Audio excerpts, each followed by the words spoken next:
All right, let's dive into some cybersecurity goodness today. Going deck on a bunch of concepts pulled straight from a CISA training module. CISA. Yeah, Certified Information Systems Auditor. Oh, wow. So we're talking like professional level stuff. Yeah, for sure. Think of this as your cheat sheet to some key security controls and best practices, and we're using actual review questions as our guide. Excellent. So you get a real feel for what the pros are focusing on. All right, I like it. All right, so first question throws us right into digital forensics. Okay. Why is a write blocker needed during a digital forensics investigation? So imagine you're investigating a cybercrime. You've got a suspect's hard drive. Ooh. Potential evidence, right? But even the slightest alteration, even accidentally, could make that evidence poof, useless in court. Okay, so it's like you're walking on eggshells around that hard drive. More like wearing special gloves, a write blocker is a device that lets investigators read the data without changing a single bit. Wow. It's crucial for maintaining what's called a chain of custody. That unbroken record of who handled the evidence. Got it. Without it, the defense could argue tampering. So it's not just about finding the evidence, it's about making sure it holds up in court. Exactly. Think back to the Sony Pictures hack. Investigators used digital forensics to trace the attack back to North Korea despite attempts to cover their tracks. Wow. Without proper evidence preservation, that link, gone. High stakes. Huge. All right, question 2 shifts gears to ongoing system monitoring. Why is it so important to keep a constant eye on things? We'll think of it like this. You wouldn't install a security camera and never check the footage. Right. Ongoing monitoring isn't just about preventing attacks, it's about understanding them. Okay. Right. So it's like being a detective looking for clues and patterns. Absolutely. Your system logs record everything.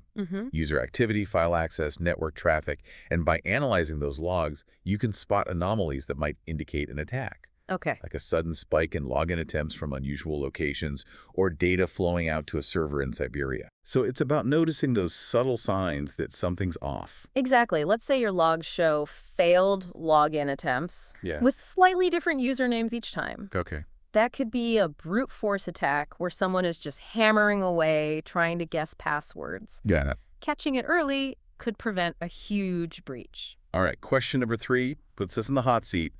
What's the most important responsibility of an IT security professional? Ooh. And this one's tricky because it's not just about the technical skills, is it? No, you're right. It's about leadership. Okay. The top priority, controlling and monitoring compliance with data security policies. You're like the guardian of the rule book. So it's not enough to just have rules. You need to make sure everyone's following them. Absolutely. Policies are the foundation of a strong security program. They define what's allowed, what's not. Yeah. But they're meaningless if people aren't trained on them, or worse, ignore them. Right, and that sounds like a huge challenge, especially in big organizations. Like, how do you get everyone on the same page? It's all about building a culture of security, regular training, clear communication, and making sure people understand the why behind the policies. Okay. It's not just ticking boxes. It's about protecting the organization's most valuable assets. All right, question 4 takes us into the world of incident response. What's the primary objective when you need to escalate a problem? This is where it gets really interesting. It's not just about speed, it's about ensuring the right response. Okay. Escalation isn't about panicking. Right. It's about getting the issue to the person who can solve it most effectively. So it's like a strategic handoff, not just yelling fire in a crowded room. Exactly. Think of a critical server going down. Oh, yeah. The first person who notices might not be the one who can actually fix it. Right. Effective escalation means knowing who to contact, having clear communication channels, and getting the right experts in quickly. All right. Question 5 tackles the concept of segregation of duties, something that can be tough, especially in smaller companies. Yeah. Where people wear many hats. So imagine one person is both the server operator and the application programmer. Oh. What should an auditor recommend? That's a classic example of where combined roles create a potential security risk. Right. In this case, the auditor would likely recommend implementing automated logging of all changes made to development libraries. So even if you can't completely separate the roles, you can at least create a digital trail of who do what. Exactly. You've got that accountability, so you can go back and see if unauthorized changes were made. It's like having a security camera focused on your code. I like that, yeah. All right, next up, question 6 introduces a framework developed by ISACA for evaluating IT performance. Okay. What are the 3 layers they use to score how well IT is doing? This framework helps you connect the dots between what IT does and the organization's overall goals. Okay, The three layers are mission, strategy, and metrics. got it. So making sure that IT isn't just working in a silo. So it's not just about how many tickets are closed, but whether those activities actually support the bigger picture. Exactly. The mission layer focuses on the ultimate goal. What is IT trying to achieve for the organization? Hmm. Strategy then defines how they'll get there, Okay. and metrics provide measurable ways to track success.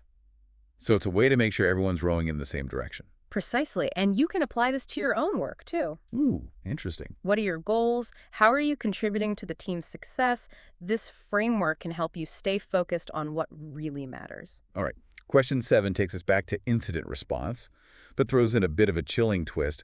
What's a major issue that incident responders might face? One that could have serious legal implications. The possibility of a crime scene. Oh, wow. This is where things get really serious because now we're not just dealing with a technical problem. Yeah. Imagine a ransomware attack. It's Wow. not just about restoring data. It No. might involve law enforcement and a whole different set of procedures. So suddenly the IT team needs to think like forensic investigators. In a way, yes. They need to secure the area, preserve evidence, and be aware of potential legal ramifications. Okay. It's a reminder that cybersecurity incidents can have real-world consequences. That's pretty intense. All right. Moving on to question 8. Let's talk about programmers and access control. Right. The question states that programmers should never have access to production software libraries. Okay. Why? I mean, they're the ones who write the code. Exactly, and that's the point. Okay. Think of it like this. You wouldn't give the keys to the bank vault to everyone who works at the bank. Right. You need those checks and balances. Okay, I see where you're going with this, but why not trust the programmers? It's not about trust, it's about limiting risk. Hmm. If a programmer has unrestricted access to live systems, even a small mistake could have massive consequences. Yeah. And intentional sabotage is a risk too, sadly. So how do you manage changes to those live systems securely? That's where change management processes come in. Think of it like a system of checks and balances. Okay. Programmers develop and test code in separate environments. Yeah.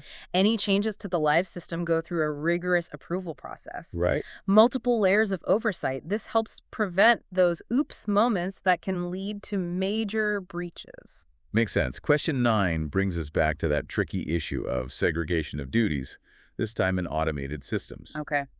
If you can't fully separate tasks, which functions should be kept separate from others?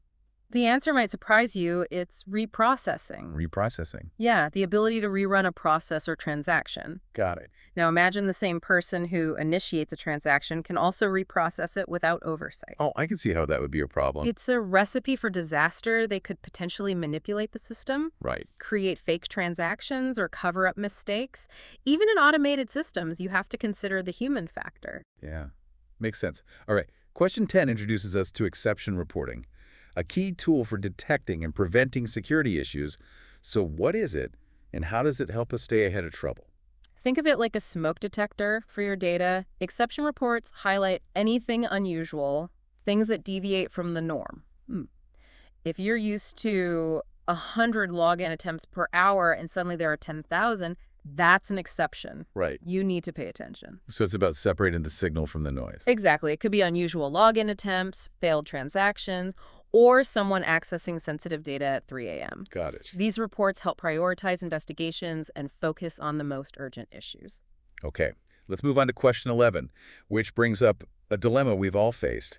How do you handle emergency changes, especially when every second counts? Right. It's tempting to throw the rule book out the window Oh, yeah. when you're in a panic, but that's also when mistakes happen. For sure. The CISA material stresses that even urgent changes should go through a review process. Yeah, absolutely. So it's about finding that balance between speed and security. Exactly. You might need to bypass some steps, Mm. but never completely abandon the change control process. Okay. One company, they rushed a security patch into production without proper testing.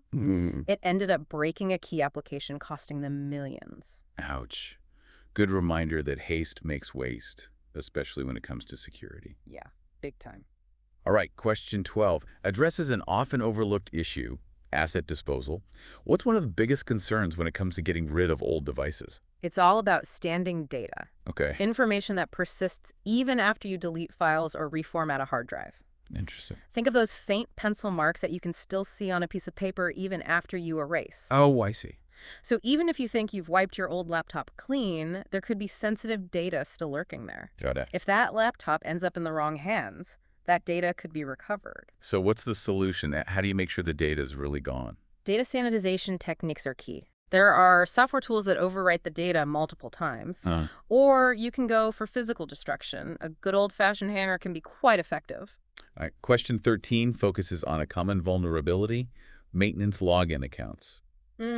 What's the primary concern with these?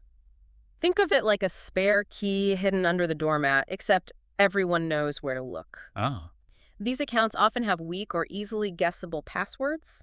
They're prime targets for attackers. okay. They can be used to access sensitive systems or even launch further attacks. So what's the solution? How do you lock down those spare keys? First, change those default credentials. Okay. Create strong, unique passwords, store them securely, and don't stop there. Yeah, Limit access to these accounts, monitor who's using them, and have logs to track their activity. makes sense. Okay, question 14 takes us into the world of third-party relationships. Right. It says that third-party performance should be compared to agreed-upon service-level metrics. And then what? It must be reviewed by management. Yes. Even if you're outsourcing to a trusted vendor, you can't just assume everything's perfect. Right. You need those service level agreements, SLAs defining expected performance, and then someone needs to regularly check if they're meeting those obligations. So it's not just about having a contract, it's about active oversight. Exactly. You're entrusting them with your data and systems, so you need to make sure they're taking security as seriously as you do. All right, question 15 hits close to home. Employee termination.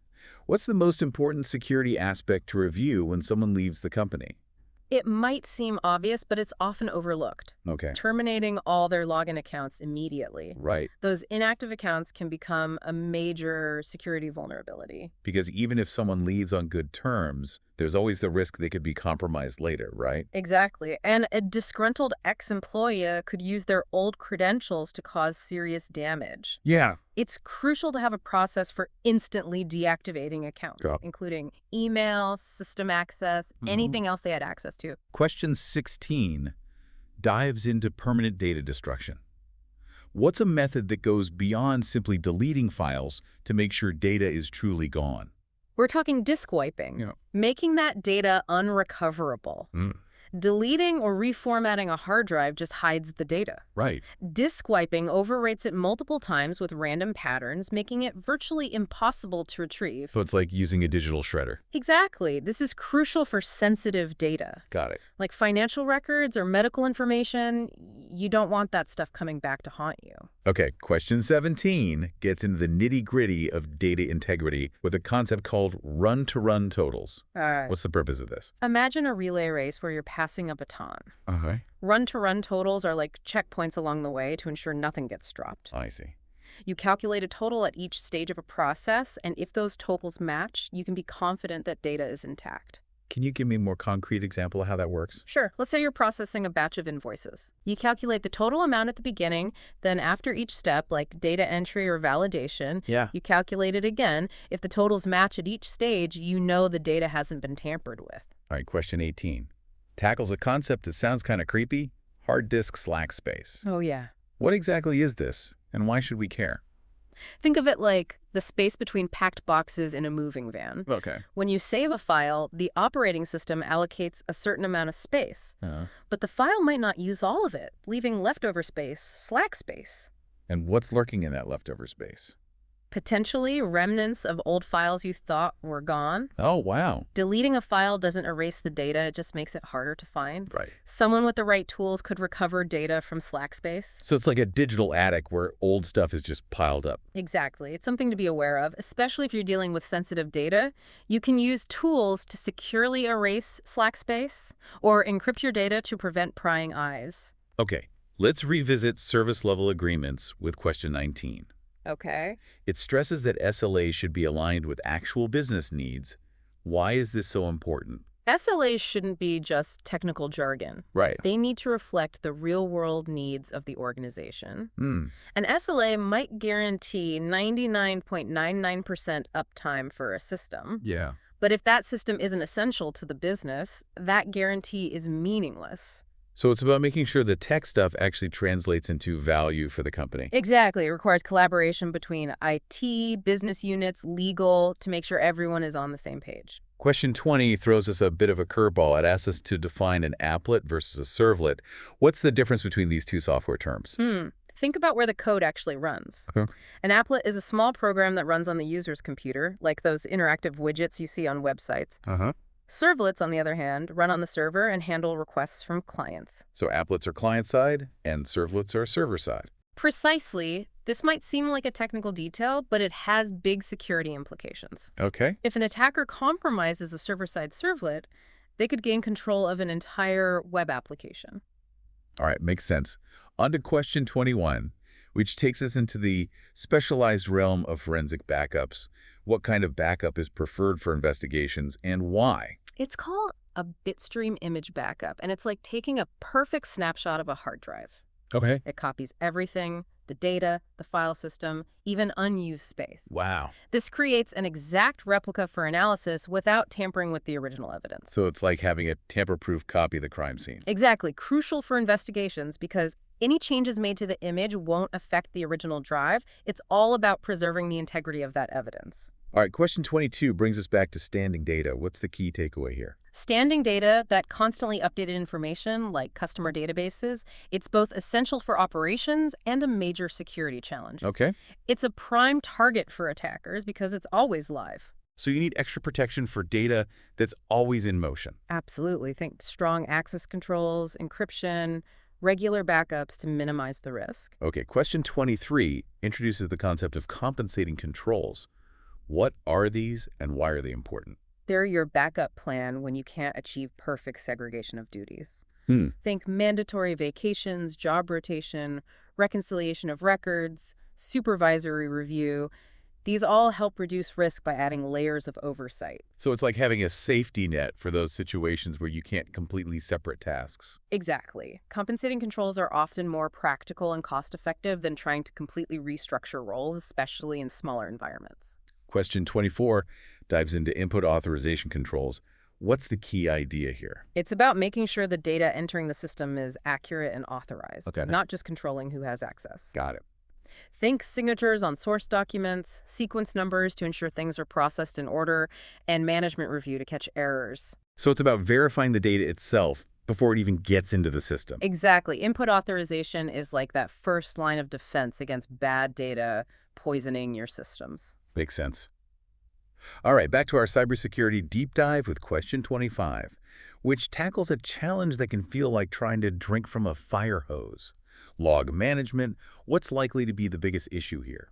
Well, it's the difference between having a library full of books and actually reading them. Yeah.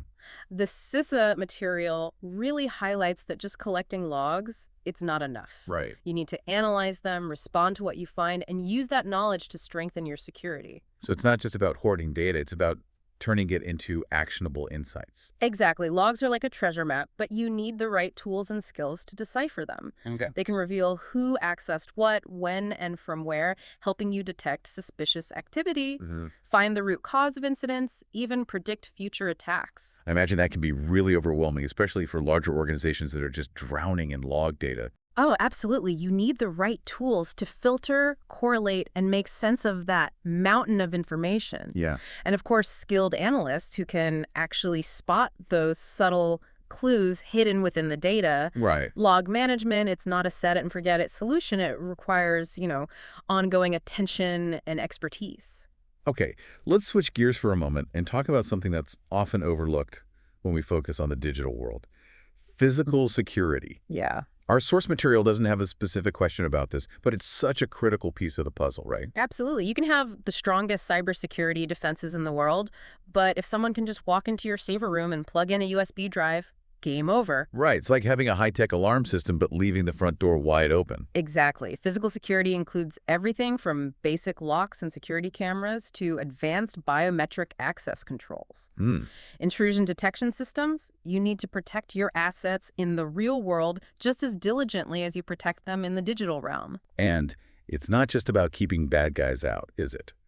You also need to think about environmental threats like fires, floods, earthquakes. Right. A robust physical security plan should address all potential threats, both human and natural. Yeah. It's about thinking holistically and understanding that physical and cybersecurity are two sides of the same coin. Okay, let's talk about another challenge that has kind of exploded in recent years. Hmm.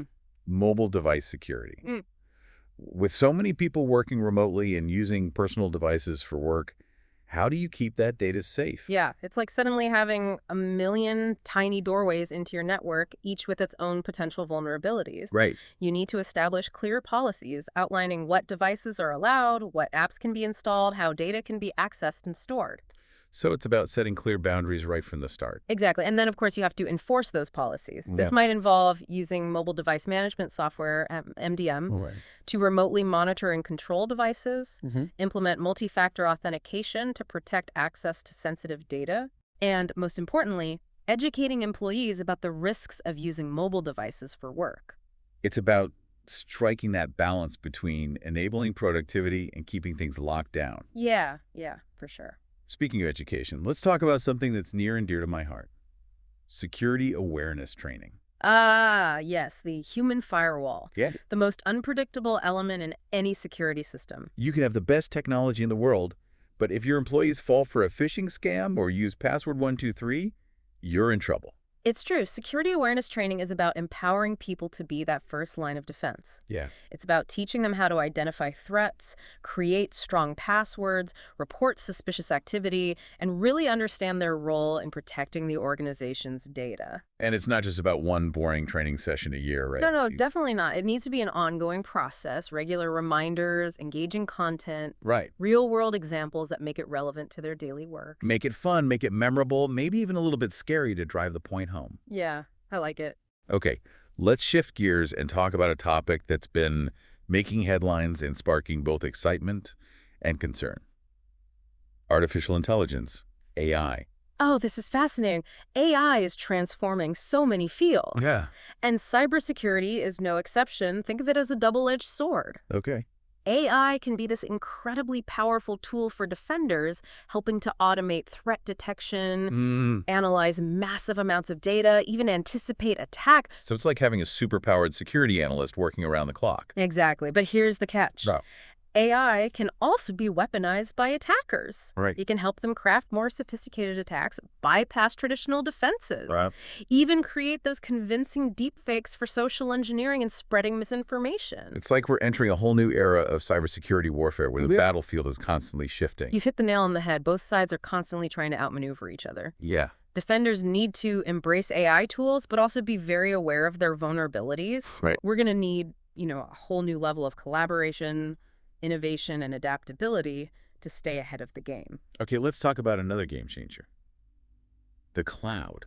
Hmm. It's revolutionized how we store and access data. Yeah. But what about security? You're essentially entrusting your data to a third party. Right.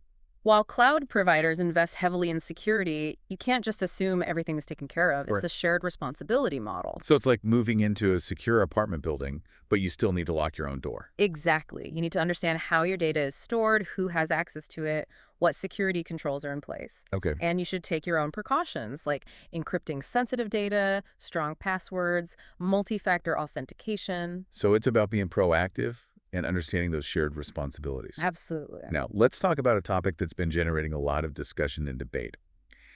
Data privacy. Yeah. With all these data breaches, surveillance technologies, targeted advertising becoming increasingly common, it's no wonder people are concerned. Data privacy is a fundamental right. It's crucial for building trust in the digital age. Yeah. And it's not just about individuals protecting their own information. Organizations also have a responsibility to safeguard the data they collect on their customers, employees, partners. So it's not just about doing the right thing ethically, it's also about legal compliance, right? Absolutely. Laws like GDPR in Europe and CCPA in the United States, they set strict standards for data privacy and security. Yeah. Organizations that fail to comply face significant fines, reputational damage, even legal action. It's a reminder that data privacy isn't just a buzzword. It's like a critical aspect of doing business in the digital age. For sure. Okay, let's wrap up this segment with a threat that's been around forever, but continues to evolve in new and scary ways. Malware. Ah, yes, the digital plague. Right. From viruses and worms to ransomware and spyware, malware is constantly evolving, finding new ways to infect systems, Yeah. steal data, disrupt operations. It's like we're in this never-ending arms race against these digital pathogens. Exactly.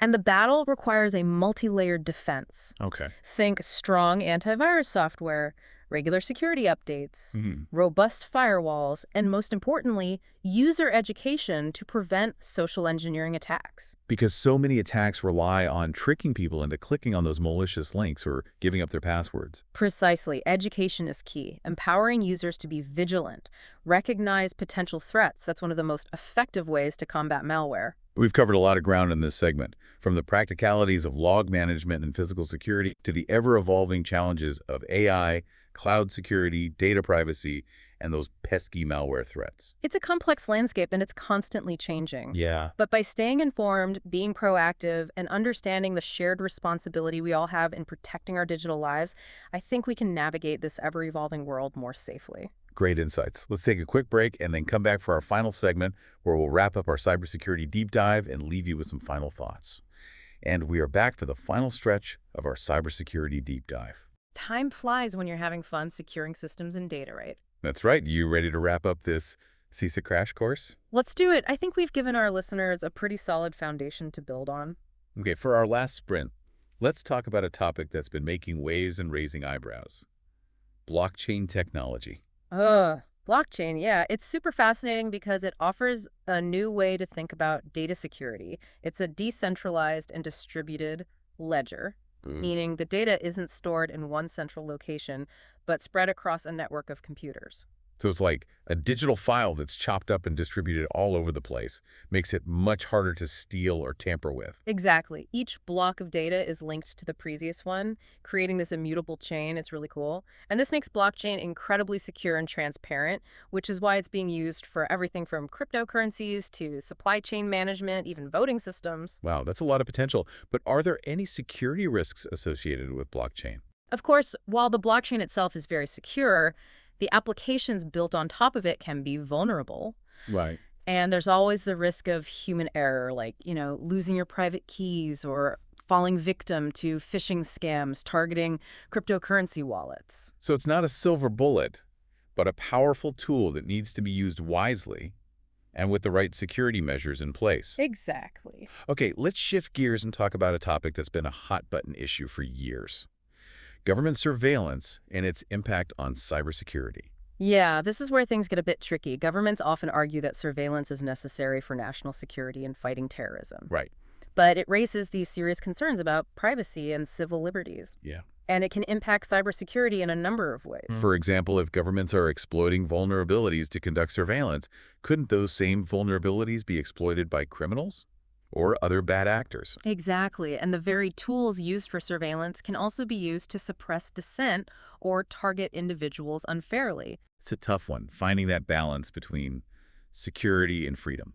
It is. It requires careful consideration and oversight, for sure. It's a reminder that cybersecurity isn't just about technology. It's about people, policies, and the ethical implications of how we use and protect data. Couldn't agree more. Okay, for our final topic, let's talk about something that's on everyone's mind these days. The Internet of Things, or IoT. The IoT, yeah. It refers to the vast network of devices, everything from smart home appliances to industrial sensors and medical implants that are connected to the internet. Right, which is a lot of stuff. It is, and this interconnectedness offers incredible convenience and efficiency, but it also expands the attack surface exponentially. But each of those connected devices is a potential entry point for hackers. Precisely, and many IoT devices are designed with security as an afterthought. They often have weak passwords, outdated software, and limited security features. That sounds a little scary. It can be. It makes them easy targets for attackers who can then use them to steal data, disrupt operations, even cause physical harm. It sounds like a nightmare scenario, like your smart refrigerator launching a DDoS attack. Well, hopefully it doesn't come to that, but you're right, it's a concern. So what can we do to secure this increasingly interconnected world? It's a multifaceted challenge for sure. We need manufacturers to prioritize security from the design stage. Okay. Consumers need to be aware of the risks and take precautions, and policymakers to establish regulations that promote IoT security. So it's another one of those shared responsibility things. It is. It requires collaboration and a commitment to building a more secure and resilient digital future. Well, we've officially reached the end of our CISA-inspired cybersecurity deep dive. I feel like I've learned a ton, and hopefully our listeners have too. I hope so. We've only scratched the surface, but hopefully this has sparked your curiosity and empowered you to think more critically about cybersecurity. Absolutely. Knowledge is your best defense. Stay informed, stay vigilant, and keep asking questions. Couldn't agree more. The world of cybersecurity is constantly evolving, so make learning a lifelong habit. And remember, security is everyone's responsibility. We all have a role to play in creating a safer and more trustworthy digital world. Great point. Thanks for joining us on this deep dive. We'll be back soon with another exploration of fascinating topics. Until then, stay curious and stay secure.